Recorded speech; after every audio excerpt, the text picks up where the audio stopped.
Terima kasih untuk Anda yang masih bergabung bersama dengan kami dan kami akan kembali. Anda sudah bisa berpartisipasi di eh, WhatsApp kami, pemirsa WhatsApp interaktif di 0812 di 8788 di 3723 seperti yang tertera di layar televisi Anda nantinya. Anda bisa bertanya secara langsung terkait dengan portofolio Anda sampai sejauh ini ataupun Anda ingin masuk pada saham-saham tertentu, level menarik berapa saja yang bisa diperhatikan baik untuk investasi jangka pendek, jangka menengah dan juga untuk jangka panjang.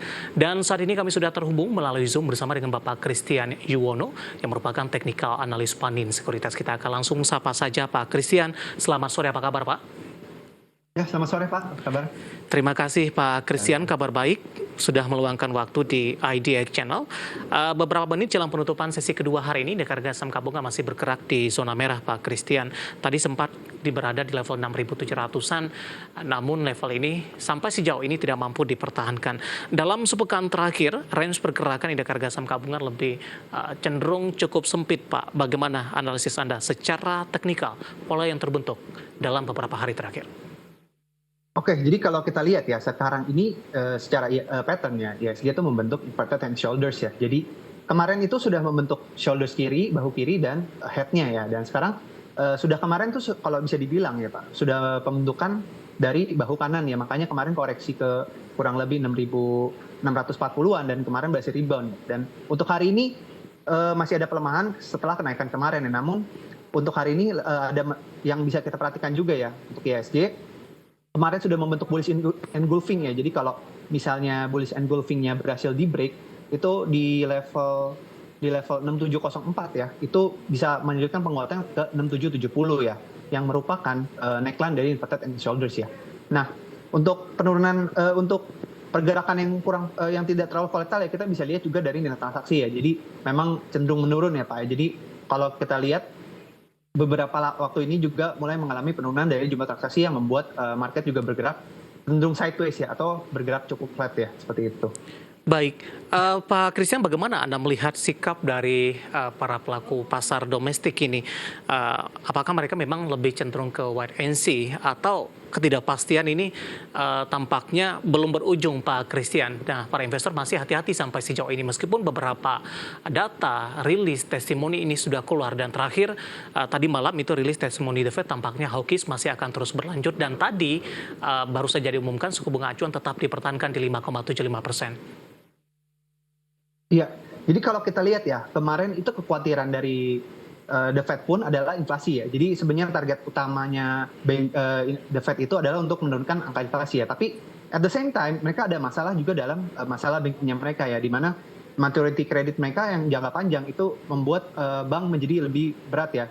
Karena ketika suku bunganya naik itu akan memberatkan hutang bunga dari bank-bank di mereka ya. Jadi memang Powell juga udah mengindikasikan ya sebenarnya ada ruang kenaikan untuk suku bunga lanjutan untuk mengatasi inflasi, karena inflasi sekarang juga belum mencapai target ya. Jadi target yang akan dicapai itu mereka ingin inflasi turun hingga 2% ya. Namun ini berlangsung lama. Nah, makanya karena berlangsung lama ini market juga lebih wait and see ya, karena ada kemungkinan ini ada ruang kenaikan suku bunga lanjutan untuk mengatasi inflasi ya. Jadi tapi range waktunya itu mungkin akhir tahun itu bisa terjadi ya, sampai akhir tahun. Namun sekarang udah lebih stabilize ya untuk suku bunga ya. Namun potensi kenaikan itu masih cenderung ada walaupun udah lebih terbatas. Nah, itu yang sebenarnya menjadi perhatian investor ya, karena adanya statement The Fed tadi, Jerome Powell tadi gitu, yang membuat statement bahwa ada kemungkinan juga untuk naik karena inflasinya juga secara core inflation itu juga masih belum turun ya.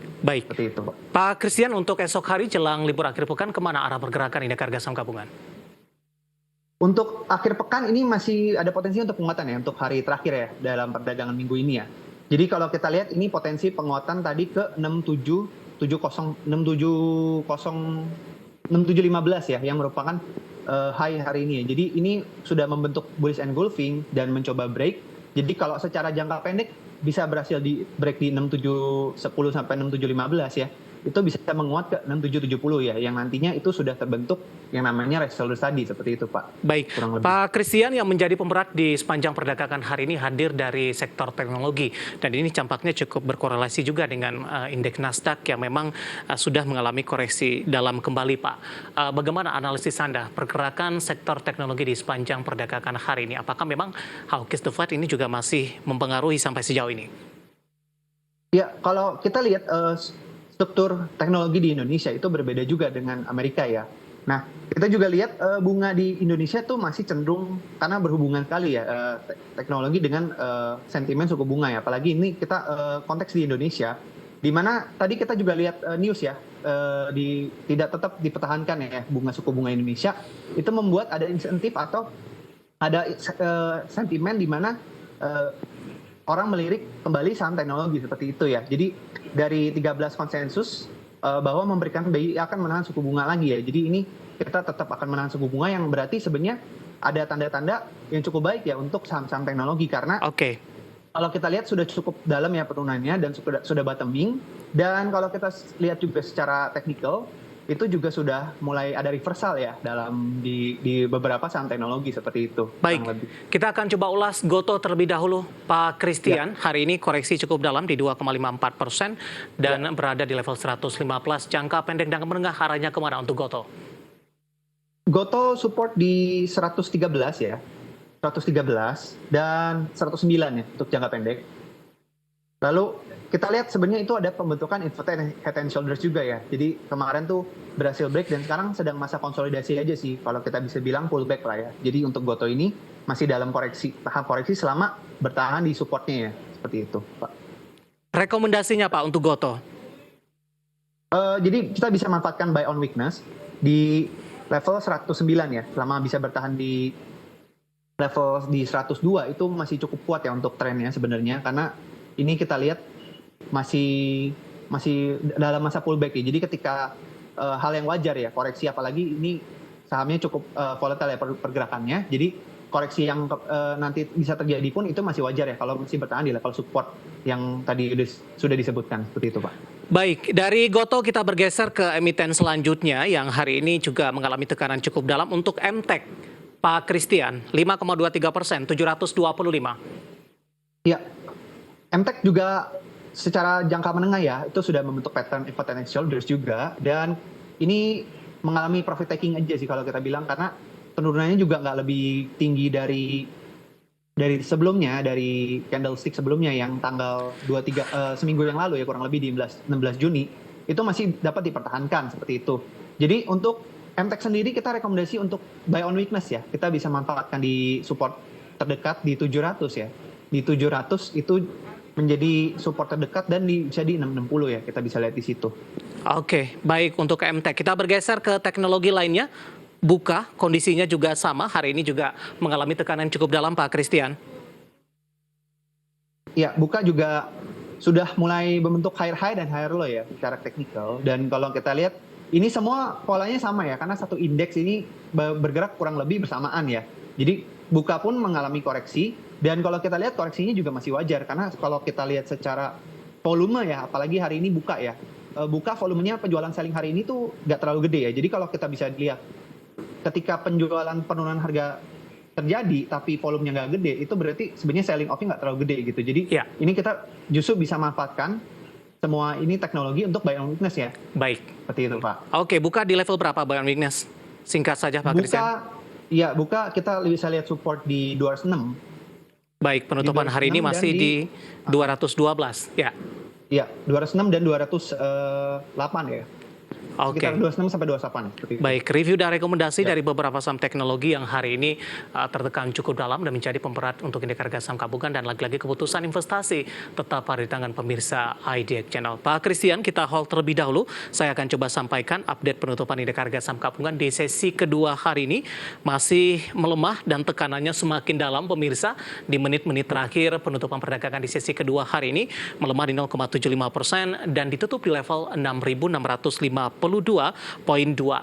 Catatannya adalah level penutupan sesi kedua hari ini merupakan level terendah di sepanjang perdagangan hari ini. Kita akan coba lihat juga beberapa data perdagangan lainnya yang berhasil dihimpun oleh tim redaksi kami.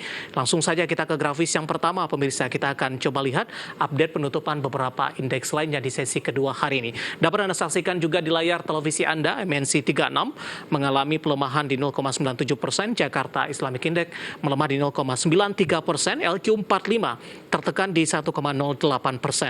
Selanjutnya kita beralih ke rotasi pergerakan sektoral pemirsa. Keuangan ini mengalami penguatan di 0,18%. Teknologi tertekan semakin dalam di 2,07% di sesi kedua hari ini. Infrastruktur melemah di 1,06% dan kesehatan juga tertekan tipis di 0,02%.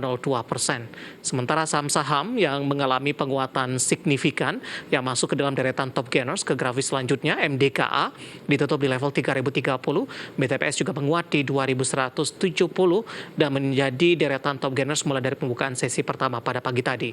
Arto juga menguat di 3230 dan CFIN juga menguat di level 545. Sementara posisi saham-saham yang mengalami pelemahan cukup dalam, BBRI tertekan di 5.475, BBCA melemah di 9.050, PTBA juga melemah di 3.780, sementara Astra Internasional tampaknya sudah meninggalkan level 6.800-an, ditutup melemah di 6.775, dan semoga bisa menjadi referensi untuk Anda, terutama menghadapi perdagangan esok hari jelang libur akhir pekan.